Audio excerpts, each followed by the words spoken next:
The FBI says that they've now carried out more than 1,000 interviews regarding this attempted assassination of the former president of the United States. They say they still do not have a definitive motive for why Thomas Crooks tried to kill Donald Trump, but they say that Crooks had mounted a sustained, detailed effort to attack a major gathering before deciding to target the former president.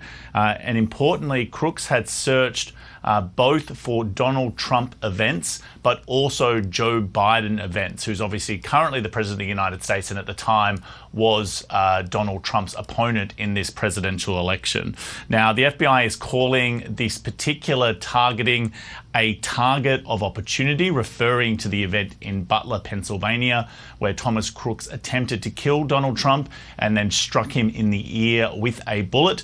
Crooks himself was killed by counter snipers. They've also released a series of photos, including one that shows explosive devices in the boot of Thomas Crooks' car. The FBI has also released details that in their investigations they have evidence that Crooks did internet searches for explosives, and also released this photo showing the backpack and semi-automatic weapons that Crooks was carrying with him on the day in question. Now, what is obviously fascinating is that at this point, they say that there is no clear political motive. At the time, obviously, the assumption was that perhaps someone who disliked Donald Trump for his politics was trying to kill the former president. But at this point, there's no evidence to suggest that. They say he was searching.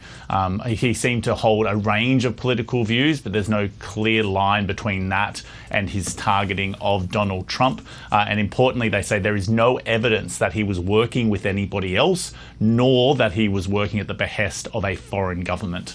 Okay, and meanwhile, Donald Trump himself has appeared on Dr. Phil, popular TV show over there, Carrington. He was riffing on the attempted assassination. What did he have to say? Yeah, so this interview took place before this new information was released by the FBI to journalists. But in the interview, Donald Trump was asked about the attempted assassination. He once again suggested that it was the will of God, that he wasn't killed in this particular incident. But then he also did blame both Joe Biden and his now opponent, Kamala Harris, the current vice president who's vying to be the president of the United States, in part for that attempt on his life. But that turned to be like one of their lines, you know, that Trump is a threat. I'm not a threat to democracy at all. They are a threat to democracy, but they would say that. That was standard line. Just keep saying it. And, you know, that can get assassins or potential assassins going. But maybe that bullet is because of their rhetoric. You know, it's really nasty rhetoric.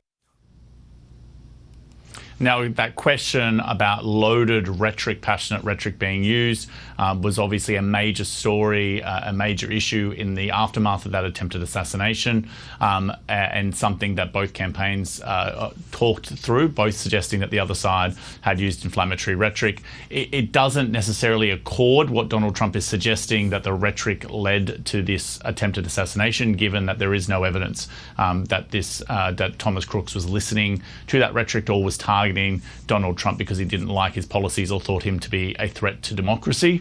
But you can be assured, I think, that Kamala Harris will be asked about the attempted assassination and what the FBI has said today when she participates in her first feature interview, which she'll be doing with CNN tomorrow. First interview since she became the nominee of the Democratic Party.